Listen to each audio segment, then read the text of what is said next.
My name is Lee Ranaldo. I'm mostly known as one of the original members of the band Sonic Youth. I'm going to talk a little bit about my trajectory as an independent musician, working both inside and outside of the studio system. Sonic Youth founded our own studio in the mid-90s. This Neve board that you can see here, that was the original board that we had. Came out of a BBC radio truck. At a certain point, we upgraded to a more modern Neve console in that studio. This is that board. I've worked in and out of recording studios since the early 80s, I guess you would say. Some of the best studios in New York and other places around the world. In 2015, I made this record called Electric Trim, which was a collaboration with a producer from Barcelona called Raul Refri. And he encouraged me to expand my horizons beyond like a two-guitar bass and drums band. One of the first things he said to me was, I'd like to hear how your music sounded with a different kind of instrumentation and treatment and arrangements. And so we started down a path of making a very studio-heavy record that wasn't a band playing in a room as much as constructing a record from all the bits and pieces we had around us. When the pandemic happened and the studio shut down, I went through a bit of a change. In 2022, I released this record called In Virus Times that I recorded completely in my loft downtown where I live. It's a solo acoustic record. It's a 4-part instrumental composition. And it opened a window for me at that point into a different way of working, which was less about working in a big professional studio, and it had a more homemade kind of attitude towards it. I made this record with a couple different acoustic guitars sitting in my living room with a couple really nice mics, and then spent the next 3 months cutting it and shaping it in the computer. It gave me a different idea of what could happen in a studio, because it really struck me how quiet studio environments are. The noise floor in a studio is really low, and working at home, even with all the windows closed, all the fans and air conditioners shut, there's a different kind of noise floor. So when you're listening to this record, you occasionally hear like a car horn out the window or something like that.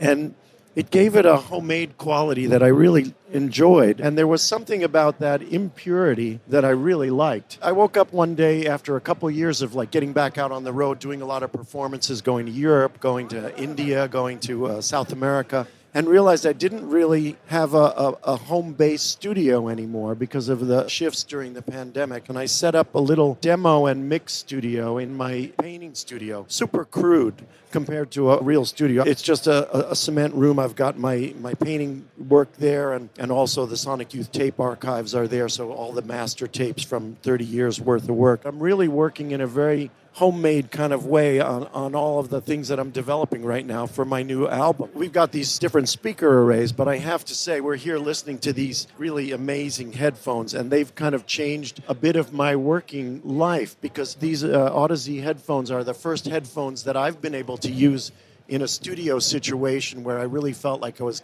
getting the same kind of accuracy and clarity that I get out of the monitors that I choose to use, to the point where sometimes I'll be listening on my near-field monitors, and I'll switch to the headphones, and a few minutes later, I'll almost not be sure whether I'm listening to the monitors or the headphones. The transition is so seamless. I'm working on a film soundtrack right now for a Dutch director, a film about climate change. We're in the early stages, and I'm sending him a lot of different tracks. He really enjoyed this track, and he's using it as a sort of thematic element. It's a small acoustic guitar piece called The Stork.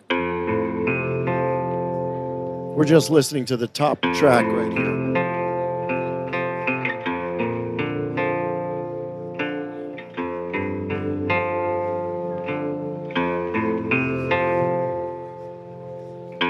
It's a sort of a gentle acoustic guitar piece. It's fitting nicely over a couple sections of the film.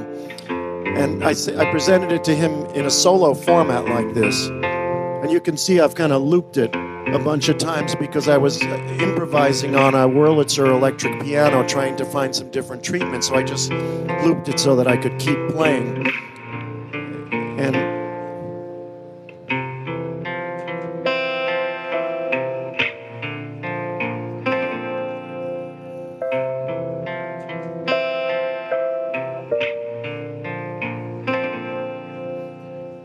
And so, you know, I did a whole bunch of takes with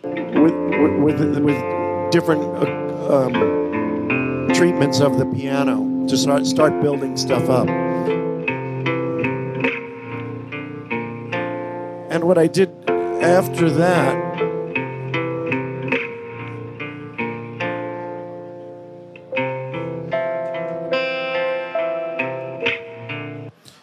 I took the piano parts and I created a couple pieces that were thematically similar in key and in feeling, but a little bit more.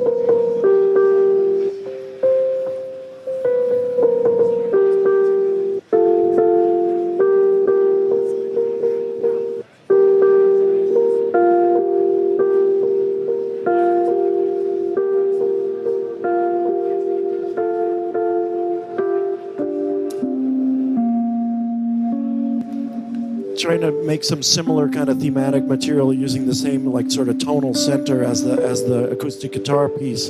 And these will have overdubs with a bunch of other musicians playing on them, a cello and some other players. So we were visiting some friends in upstate New York, and I was fooling around on my friend's guitar. He had a pretty nice acoustic guitar.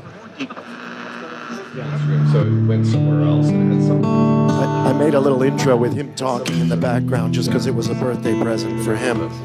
And there was something in it that just was happening. It's like someone was blowing on a bottle. It was like just resonating.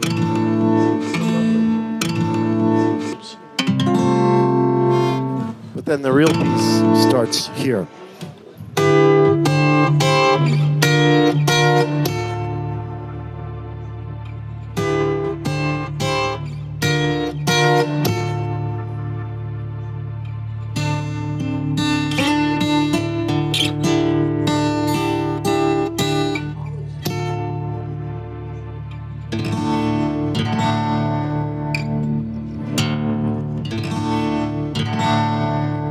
The idea with this new album I'm working on is that things are going to morph from one piece of music to another. So this is a little bit later in the same piece. It's become more of an ambient landscape.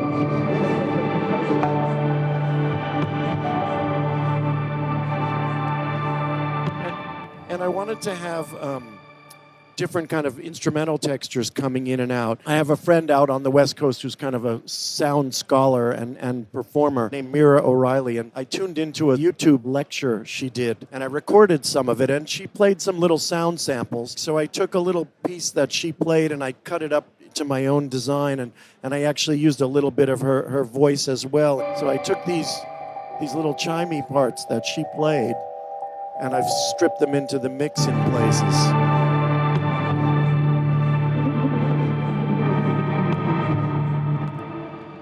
And I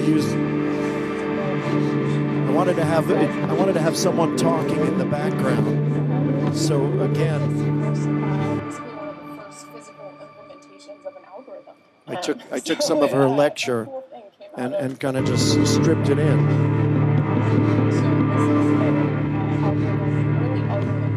I've got the sound of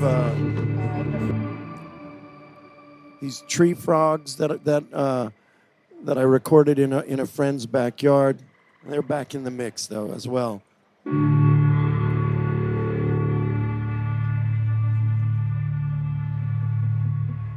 And this will eventually, morph into another song.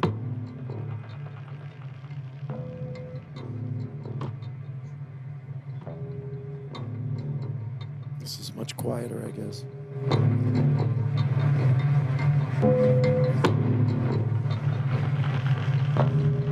I'm just kind of gathering tracks at this point that I'm in the process of having people overdub on and play on them and sit in rooms with some drummers, for instance, and work on some things.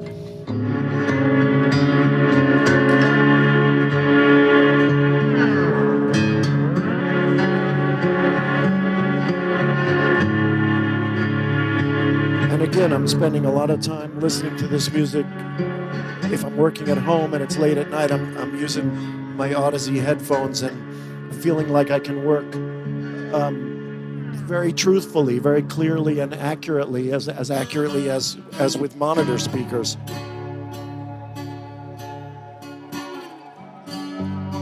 So picture like drugged out contemporary cowboys on a plane on their horses, kind of like in homage to some of those late 60s westerns that like Dennis Hopper and Peter Fonda were making. Microphones. For vocals, I'm using a Neumann U47, a couple Coles microphones, a couple 414 AKG microphones, and Royer ribbon microphones, Neumann little condenser KM184s, and I have a pair of ribbon microphones that were built by a guy down in Brazil. How do you decide when a piece of music is finished? Sometimes you have a goal and you're kind of working towards it, and you kind of know inherently when it's there, like if it's a piece of music or if it's a painting or whatever. And sometimes it's finished when you're just so sick of it you can't work on it anymore and you don't want to move on to something else. Right now I have 15 or 20 different pieces going. My challenge right now is which of these make a good group that holds together as an album. For me, that's still like the goal when you're making a record. It's like you want it to be cohesive and have certain shared properties between the songs. Thanks a lot for listening.